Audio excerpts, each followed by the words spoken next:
one doesn't have to look very far before you realize that anti-aging is an obsession by most people, especially in the Western world. But we are missing one of the most critical topics in the conversation of aging. What is it? We're going to talk about it on this episode of the podcast. Welcome back to the podcast. Thanks so much for being with me today. We are going to get into it, talking about anti-aging, longevity, the fountain of youth. Our culture is obsessed with these topics, and the industry around anti-aging is worth billions of dollars every single year, whether it's products, it's programs, everything from snake oil to evidence-based practices about how we stem aging. There is no shortage of conversation on this topic. But if there is one thing that gets missed over time and time and time again in the conversation about aging, it is the unsung hero, and probably no surprise to anyone listening to this podcast, muscle. In this episode, we're going to go over some of these statistics about aging and muscle, why we really need to think about preserving our muscle mass, especially as we age, and of course, what can we do about this? There is good news. There is hope on the horizon. So definitely stick with me on this episode. Before we go any further, make sure you ring the bell for more notifications if you're watching here on YouTube. And of course, please subscribe to the channel. And if you're listening on your favorite podcast app, please hit subscribe there as well. And if you're loving the show, please leave us a rating over on your favorite podcast app. Okay, let's go ahead and get into this. And believe you me, as I was even thinking about how I want to title this show, I was thinking very carefully about the words I want to use, because there is a ton of debate about the words anti-aging, about even colloquial terms like fountain of youth. And aging is a really touchy subject for so many people. I think if we had to boil it down, it's because we are afraid of death and dying, generally speaking, as human beings. I am one of those people who doesn't like to talk about it or think about it, because I like being alive and I love my people, and I just can't imagine. I can't imagine all of that. So when we, though, talk about the term anti-aging, and just to set up this podcast, it really can create this narrative that says, hey, aging is a bad thing, so we have to fight against it. I wanted to use the term pro-aging, but I also feel like that can be taken out of context to mean how can we accelerate the aging process. Fountain of Youth, of course, is very focused on the youthfulness. And when we talk about these topics, especially with women and men, women are generally not allowed to age according to society and culture in the same way that men are. And so if you take a look at the lion's share of anti-aging products and services and all of these things that exist in the world, they are, I would say, predominantly focused on women. Now, that doesn't mean that there aren't men who are going in for procedures, cosmetic procedures, plastic surgery, who are using things, whether it's hair dye, it's Botox, I mean, you name it. There are probably, I'm sure, many men who are doing these things. But I would say the majority of people trying to stop the aging process are women and retain that youthfulness. And at the same time, I think that a lot of what is being pursued is truly on the level of the outside. It's our outside container. It's skin deep. And so anyone who listens to this podcast knows that if you meet me at a party, I'm probably going to talk about two things: protein and muscle, or lifting weights, and why these things are super, super important for us. And it's really the thing I've dedicated my professional life to helping women do, is to address these things. So I just want to say that my personal approach to this is I am not someone who's trying to turn back the hands of time and look 20. And I am somebody who is very much aware that as now being in my mid 40s, I'm seeing my family getting older, family members. I'm seeing, quite honestly, friends and peers get very ill or pass away. And it's fucking weird. And I don't like it. And I also realize how much making it to my mid 40s and even being here on this planet doing this podcast talking to all of you right now is a privilege and a gift to be here, to have this opportunity to be talking to you. So I am very much somebody who's going to come up at this podcast from the scientific lens. I am, we could talk all day about whether or not certain, say, beauty standards or cosmetic or plastic surgery procedures, like how this is shaping the world and all the ways in which it could be positive or negative. And that's not what the purpose of this episode is, but it's really to examine the unsung hero in all of this discussion, the thing that very few people still, if we take a look at the world at large, very few people are talking about, which is muscle's role in aging, longevity, and quality of life. So in my opinion, I don't want to just live to be very old in terms of my years, but I also would like to have as much quality of life and quality of health as possible to the degree with which I can influence those things. So that's how I'm coming at this podcast today. But I really want to leave you with a think piece, but also some statistics, looking at some of the science behind this and really some of the evidence-based practice that comes out of it. So first things first, let's get some general information out of the way, since this is important for you to kind of understand how we're framing this conversation. Once we hit the age of about 30, we collectively, right, begin to lose muscle mass. So we're going to center our conversation mostly on muscle mass today. We begin to lose 3 to 8% of our muscle per decade. Now, of course, that's going to vary depending on the individual, and it's also going to vary as our years progress. That loss is typically less or a smaller percentage as we're younger, and then it begins to accelerate. And if we are a woman, we are somebody who had functioning ovaries at some point, and we go through the menopause transition, we also have the fluctuation of hormones, including estrogen, during that time. And then once we are postmenopausal, our level of estrogen is very, very low. And that has an impact, and we start to see kind of another decline in muscle mass around that time. So things may not proceed at the same rate, and I just want to be a little bit clear there. Now, if we extrapolate those numbers out, and I've really struggled to find a clear answer because I think, of course, at this point we're just using statistics and looking at populations and so on and so forth. But I did find a couple of references where the supposition is that by the time you're in your 80s, you could potentially face losing up to 1/3 of your muscle mass if you choose to do nothing to address this. So just kind of keep that in the back of your mind. And we're not just talking about vanity here. Again, I think this is going to be a theme of this episode, is a lot of the anti-aging, quote unquote, things that people want to do are for the exterior of their bodies, their skin, their hair, how they present themselves.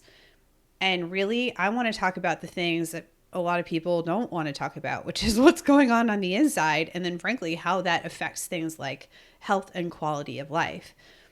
So just keep that statistic in the back of your mind here. And why this really matters, again, is not just a vanity or an outward thing and saying, hey, you used to look jacked when you were in your 30s and now you don't. People are very concerned with their skin and skin laxity and how that changes. And the bottom line is that as we experience that loss of muscle, we also begin to have a loss of function, So sarcopenia is the condition that we have a risk factor for when we begin to lose more and more muscle mass. And sarcopenia is really defined as the loss of strength along with the loss of mass. So muscle mass and strength are two different things, but of course they are linked and related. And so the concern is that as we continue on, if we do nothing to intervene, we put ourselves at an increased risk of sarcopenia, and that has a negative impact on our functionality and also things like our strength. And then of course we can extrapolate that out to longevity and quality of life. Of course, there are also other aspects here, for example, bone health, bone density, bone strength, which we're not going to touch really on this episode, but just know that they are playing a role as well in that. So again, I think the good news is that there is something we can do to mitigate this, and that's what we're going to talk about kind of in part 2 of this episode. But I want to go back to this idea of the menopause transition, or some people call the menopause spectrum, which is really that perimenopausal period, the 1 day technically of menopause, and then life post-menopausal. So again, menopause is technically it's the day that marks when you have had a lack of a menstrual period for 12 consecutive months. And as you can imagine, again, hormonal fluctuations during perimenopause mean that not only can people feel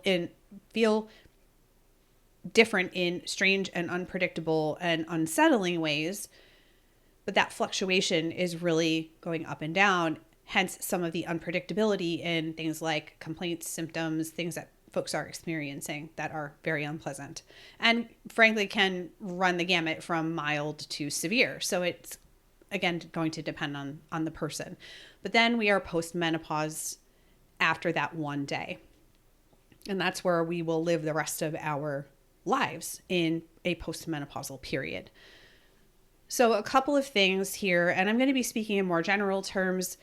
And I also want to be clear that the science on some of this stuff is still being worked out. So I would expect that in the future, as there is more of a call to include women in the research more, that we may see some of these details being elucidated. Maybe some of the details will change. So I just want to connect the dots a bit for anyone listening to this and thinking, why is it important, especially if we are in the menopause transition, we are along the menopause spectrum, even if we're premenopausal, why we need to pay attention to strength training, our muscle mass, and so on and so forth. And I'll also say, if you are premenopausal and you're not yet in perimenopause, then if you're starting on strength training now, that is awesome. If you are in perimenopause and you're like, holy shit, I need to start strength training now, great. If you're postmenopausal and you're just now realizing that strength training is very important, excellent. You know, we always say the best time to start something was probably 15 or 20 years ago, but the next best time is fucking today. It is now. There is no more time to waste. So just know that no matter where on that spectrum you are, it is absolutely important and possible for you to start strength training now and reap some of these benefits and perhaps make up some of the tissue that you've lost. Now, I will say also, before we go into some of the roles of estrogen in muscle, that we may not be able to preserve all of the muscle mass we potentially could lose. So even if we're strength training, we may still see a decline in our muscle mass. We have some things to overcome here, right? If our rate of muscle protein breakdown on the whole is going to exceed the rate of muscle protein synthesis. We start to become in that negative muscle protein state where we're starting to lose mass. We may also see punctuated periods of our lives potentially marked by an injury, an illness, a surgery, a very stressful event where we were doing pretty good in terms of maintaining the muscle that we had, or maybe we had put some back on, and boom, that event happens and we have a significant decline. And now we're trying to work our way back up. So things can vary. We may not be able to prevent 100% of the muscle loss that we finally end up experiencing, but we can go a long way by taking the right action. So when it comes to estrogen and muscle, right, just to kind of give you some brushstroke bullet points. So as we go through the menopause transition and we end up in postmenopause, we have to understand that estrogen appears to play a role in maintaining muscle mass. And it does this in part by promoting muscle protein synthesis and preventing muscle protein breakdown. And I just spoke about those two things. So you might think of them like a seesaw. And when those two things break down in synthesis means to make. When the balance between breakdown and synthesis is about the same, then we're at net zero. But when breakdown starts to exceed the amount we're making, now we get into that muscle loss state potentially. So when estrogen levels decline during and after menopause, that balance is thrown off. So there's more breakdown than there is synthesis. And that can lead to that loss of muscle mass over time. You might even see that when you're in peri or postmenopause, things were kind of humming along okay. Maybe you weren't doing any strength training or any resistance training and it was fine. And then I hear this a ton. Boom, I woke up and I realized that a lot of the muscle had sort of slided off my body. And what happened? Perhaps that rate of breakdown is even further accelerated based on what you were experiencing before.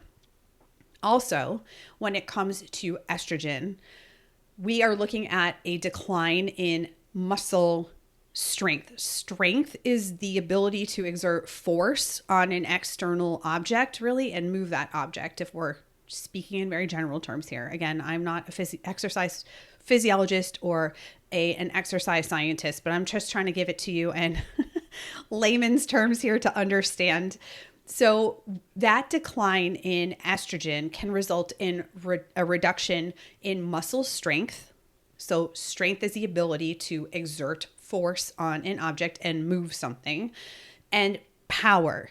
Power is our ability to move quickly. So power has to do with speed applied to that situation. So can we move heavy things and can we move quickly? Those two things take a hit as we go through this transitional period.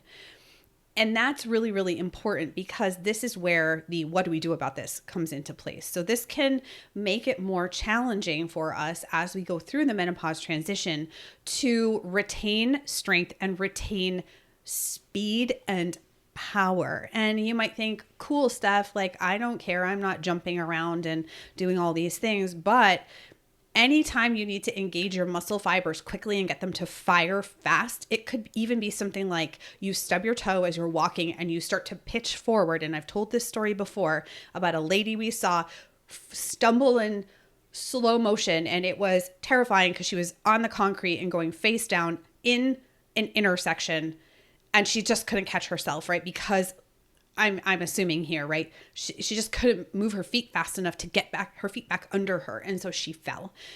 And this happens much more frequently as we age. And of course, falls are a huge risk factor in fracture. And so we have to think about that as well. There is also some evidence to potentially suggest, although it appears to be, from what I understand, slightly unclear at this point, that some studies suggest that the loss of estrogen could potentially influence changes in muscle fiber composition. So again, to put it in general layman's terms, we have a slow twitch type of muscle fiber. We have a fast twitch type of muscle fiber, of which there are a couple of different varieties. The bottom line here is we may see more of a shift toward that slower twitch muscle fiber. And again, that leads to that loss of power production, that loss of strength and force to be able to move loads. And that not only does that affect performance in terms of sports and athletics and fitness, but also life. So we want to be able to move quickly, move heavy loads. We want to be able to get our balance of muscle protein synthesis to breakdown shifted to as much synthesis as we can. And training plays a major role in that. So I also want to say here that it is not the only thing that matters. And time again, I hear this confusion / complaint of, I'm trying to lift, I'm trying to shift my training because I know that I need to also challenge my muscles more. And I'm still not seeing a lot of change. Why is that happening? And when we dig a little bit into the nutritional aspect and of course sleep and recovery and overall stress levels, oftentimes what I see with folks is their nutrition is just not where it needs to be. So we can't build muscle tissue out of thin air. We have to also provide all of the nutrients, we have to give our body the right raw materials along with the stimulus of our training to then be able to trigger muscle protein synthesis, to carry it out and to add muscle tissue. And of course, the training is a stimulus for that, but we need to provide the raw materials. It's like showing up at a construction site to build the house and all the workers are there, but there's no lumber, there's no concrete, there's no rebar, there's no tools, there's nothing with which to construct. And we may also be experiencing more anabolic resistance, which is this general idea of it is just that much harder to build tissue. We may need even more protein. And research seems to suggest that that is the case for women especially, but also for older men, is that we need more protein intake as we're getting older due to this anabolic resistance. That's a story and a topic for another day. We also need to see adequate calories. Again, another story for another day, although we've done many, many podcasts about energy levels, about caloric intake, and avoiding low energy availability. We've talked about protein, we've talked about carbs. So go back and listen to those episodes if you need a refresher, but I'm sure we'll bring them back up as we tie a nice bow on some of these episodes that I'm going to be doing going forward, which are centered on why muscle mass is so key for us as we are aging. Let's move into the very last part of this podcast, which is what do we do about this? And I'm going to give you the what. I just told you the why. I'm going to give you the what. And I want to say here too, if you need help with the how, which is actually getting a lifting plan, then I want you to go to my website and check out either Dynamic Dumbbells or Strong with Steph. Outsource this, take it off your plate. Y'all are busy. Most of you are not coaches. You don't have experience in programming. And even though you have the best of intentions, you're not following a plan that's progressive enough. You're not working in the right ranges in terms of strength. You just need help. Help me help you. So go check those out. You can see those options. Dynamic Dumbbells is better for ultra beginners. You don't have any experience at all. Strong with Steph is better if you have at least 3 months of lifting. You're looking for a 12-month progressive strength plan, templated plan that is purpose-built for women over 40 and is in an app. Hallelujah. We love that. So go check those out and we'll link all of that in the show notes. So what do we do about this is we strength train. We work our muscles in order to prompt them to gain strength, which is that ability to contract and have force production. We also can't forget about muscle building ranges. And that's important. In my opinion, I still want to see my folks doing some amount of work in the hypertrophy ranges, even though I do not have bodybuilding programs. This is not a bodybuilding program that I offer, but you're still going to see, frankly, some of you need a little bit more help in adding that muscle mass back or just gaining a little bit more muscle mass because you've lost some. So I also will include that, and that's important. What is the difference? Generally speaking, is going to be the load. So strength ranges in terms of strength lifting is going to be higher loads, fewer repetitions. More muscle building ranges are it's going to vary. Muscle building ranges are quite wide, but broad brush strokes here, we're going to see moderate weights, moderate repetitions. This is where accessory work is fucking fantastic for this. And I put those together in Strong with Steph. That is how the program works. We also want to see power production. So we want to challenge ourselves to move quickly. This does not always mean plyometrics, and we will probably talk about plyometrics and power exercise at some point on this podcast in the future. But suffice to say, we want to challenge our bodies to move quickly. Now, that could also be stuff like sprinting, for example, sprint intervals, but we can also accomplish that in the gym as well in terms of lifting weights or moving quickly in terms of plyometrics and other types of power generating exercises. So that's what I would say there, right? Again, I just gave you the why and the what. And I would also encourage you now to go and seek out a strength program if you don't currently have one. Let a professional do that heavy lifting of designing the program, writing the program, entering it into the app, all of that stuff. Let us do that for you. And then it's amazing. I have heard from so many of the women who are lifting in my program who say, okay, the idea that I could just open the app, I see my workouts, I see the exercise demo videos, I see all of it, reps, sets, exercise selection, RPE or intensity, I see tempo, I see exercise substitutions if I need them. Like, holy shit, this has taken so much pressure off of me and it's opened up so much brain space for me because I don't have to think about that part. I can just show up and implement, and that's improved my consistency. I've also heard things like, I would not have been doing any balance training or any plyo. I wasn't sure how to get started with plyometrics and power and weaving that in. I had no idea how to begin lifting heavier weights, lifting more challenging loads, and we will progress you through that so you have a really strong foundation, and we're not just throwing you under a mega heavy barbell in week 1. This is all about your longevity, quality of programming, quality of life, and how strength training is going to serve you going forward. So again, to wrap this episode up, we spent a little bit of time talking about muscle loss and why it is part of that aging process if we don't do anything about it, but we can significantly mitigate that loss with the right training, with the right nutritional inputs as well. And that's very, very important. We may not be able to prevent all of our muscle loss, but we can do things to offset the loss of estrogen and the aging process so that we live better. We have an improved health span, an improved quality of life. It's not just about longevity. It's not just about wrinkles and the surface and looking young forever, but you really have to start thinking about why at a deep level, like a deep internal level, not just a philosophical level, strength training, holding onto your muscle mass is going to benefit you in life going forward and improve your life experience.